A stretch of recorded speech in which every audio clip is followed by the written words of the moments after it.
amakuru si meze neza akoze cyane wari umeze utese shanda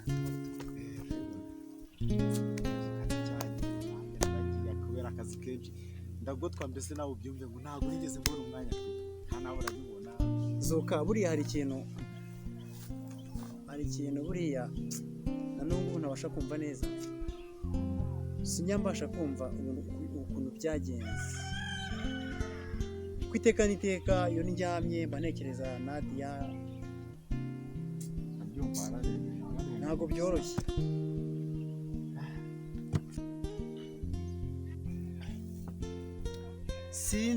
sinjya mbyakira na gatoya kuko iteka n'iteka mba nibaza nkatekereza nkareba impande n'impande nkatekereza ngo nazavana umukunzi nka Nadia bikancanga pe neza ntabwo nzi niba azaboneka rwose. Reka rero nkubwire inshuti yanjye ntabwo Nadia waramukundaga pe ariko ntabwo ukwiriye guheranwa n'agahinda sibyo ahubwo ari akantu keza nshaka kukubwira sibyo bro reka rero bugushimishe ndashaka umbwire uriya mukobwa twe twasohokanye ngo ni Raisa ubundi ni muntu ki ndashaka kumpa amakuru yizewe ameze neza. Ariko nawe urareba wa muhungu uriya mukobwa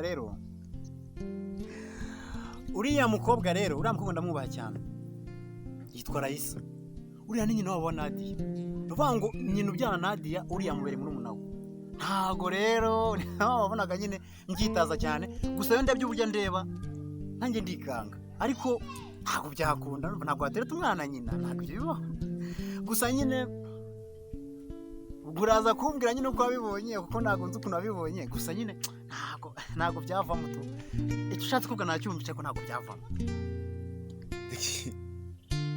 Niwe muntu wa mbere mbonye ukina n'urukundo ari njyewe nafatiraho kuko kuriya ni ugukina n'urukundo urifata ugakubita ishoti urukundo urabona umuntu wakubise ishoti urukundo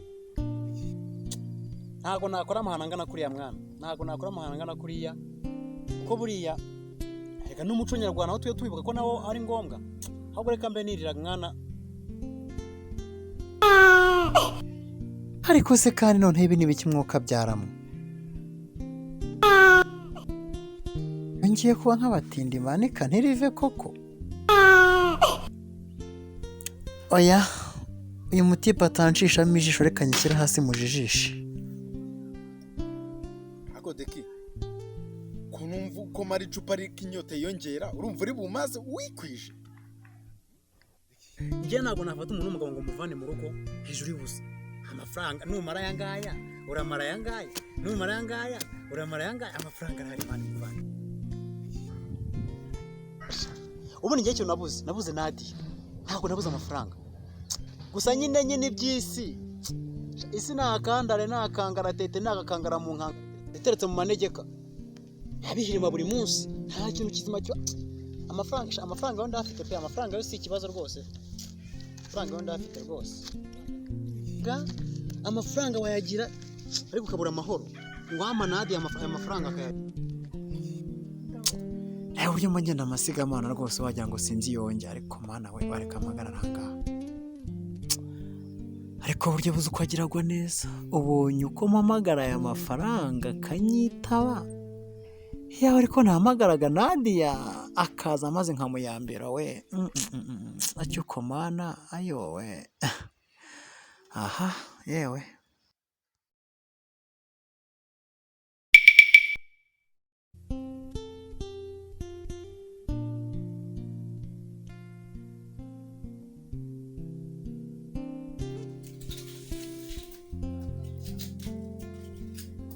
Kazuzi ko buriya se imirimo yose tuvuga nuko Nadia adahari. none se buriya Nadia uvuga yagiye he Wahora n'iki kari mama wajyanye Nadia kwa Raisa akaba ataramugarura.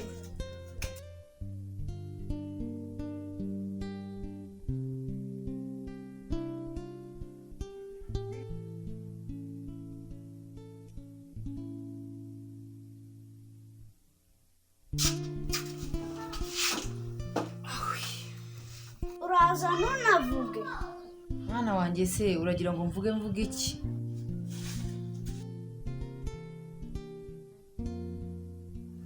ariko mama ni ibiki udufinda? Sabrina wakwiturije ko ukiri umwana. Ibi byose niwe wabyiteye, wazazanye Nadi. Kutavuga. Mama, kutavuga.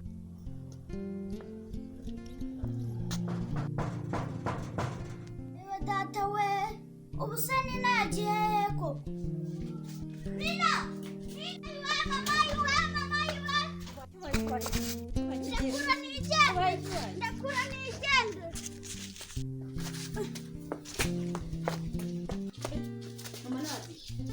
Mama Nadi. Cyori, ibi ni ibiki? Mama Nadi. Kahore. Mama Nadi.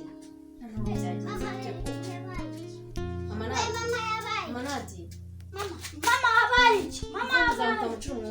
Muvugo duhamagare muganga.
Amakuru karitsiye niyo cyane nshaka. Iwanjye kwa Manatia. Karitsiye sinyihebu. Ubu natangiye ubuzima bushya, imbwira iby'iwanjye n'umukozi wanjye. Ni ukuvuga ngo rero nagiye iwawe ni umukozi yankoreye amagambo yambwiye ngira gutya ninjire mu rugo umva habaye nko mu kiraro nta gikura nta kigira gute ase yakinguye icyumba ngo waje ukarara zikura umukozi watajya twizera. Umukozi wanjye ndamuzi agira utuntu tw'utugambo twinshi bura wasanga impamvu bajya gusa ku kibazo cya Nadia atarakize ahubwo akagira ngo ni njyewe nawe dufite ukundi kuntu tuziranye cyo byihorera biriya buri ibyo kwanga nagakora isuku ibintu rero kwanga amasuku ndetse nanjye ndabitekereza ngo gusa ninzanzanye ndi mukozi amasuku nagazangora ariko nashaka no kwimuka. Ni ukuvuga ngo rero ariko ntabwo nakunenga kuko buriya mama Nadia gusa n'ubu sindamubona gusa iyo ngenda mu nzira amfite uko twahura hakuneye twaranjye ntabwo yamenye ariko none buriya uramwanzura afashe wo kuvuga ngo uvuye hariya benshi pe bazi ko dukundana abantu bose Ndabisetse gute se wava ku mwana ukajya kuri nyina wawe ndumva bitashoboka gusa cyo kora wambere imfura pe kuko buriya nza kubwira ko umwana yabuze nawe ukampinduka mba nariyahuye pe amazi aba yarambonye rwose uko beze oya ariko ya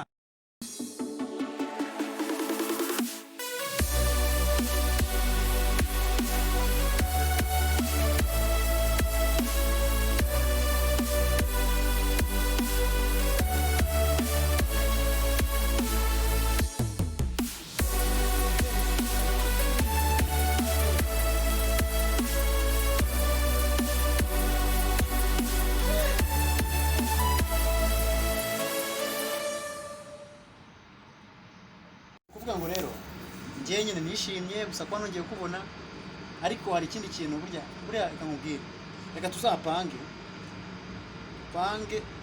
tujye kureba ari mu rugo kuko nabonye pe umukozi wawe ntabwo bimeze neza pe kandi ubyumva ibyo bintu uzareke tujyeyo wenda nzagwerekeza ariko ujye kugira ibintu ushaka ku murongo rwose. so kubera ko nanjye nshaka kwimuka bitarenze iki cyumweru ndashaka kwimuka nkaza hafi y'akazi bisanzwe nkahunga n'urugambo rwa karitsiye umwana yarabise ngo ni nawe wamuburishije mbabigizemo uruhare oya narabihazi ntabwo mbishaka ubu ngubu icyo ngomba gukora ni uguhindura imibereho tukagira imibereho mishyashya tukabaho fifi nta kintu gitwaza gusa nange ibyo ntekereza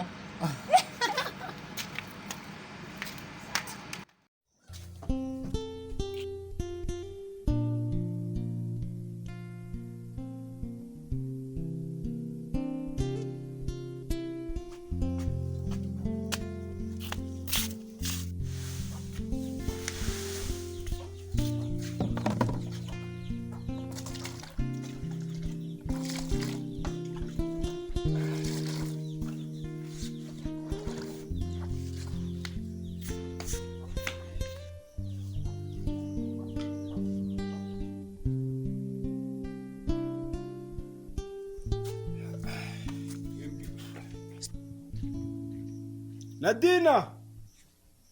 Nadina!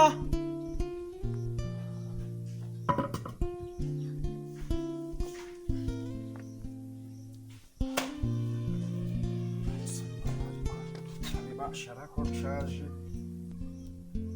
Uyu mukobwa wagiye agihera.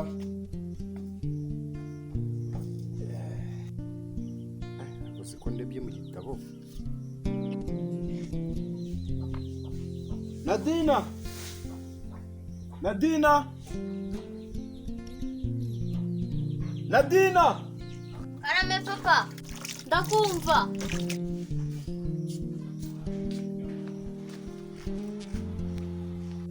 Zana agatebe mu nzu uze wicare tuganire.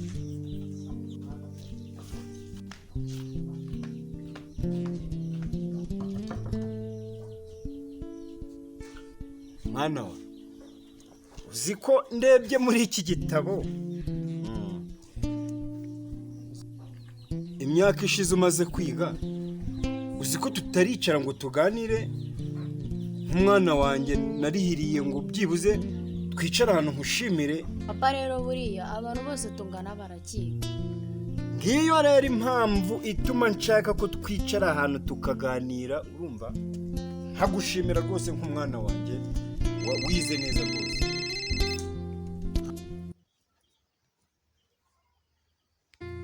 Nta soni mwana wa, umuntu w'umudogiteri akabika telefone ku kibero.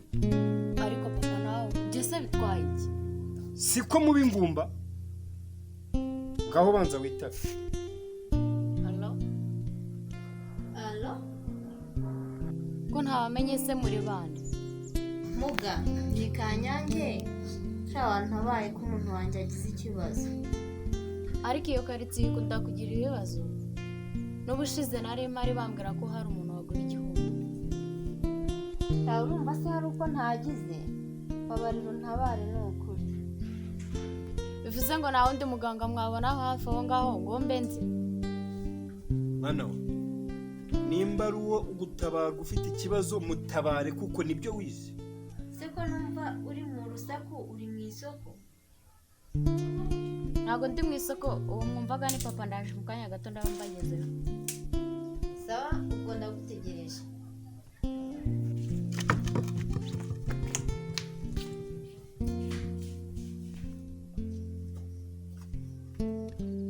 Mwana wa, urugendo rwiza ye umuvure kandi akire.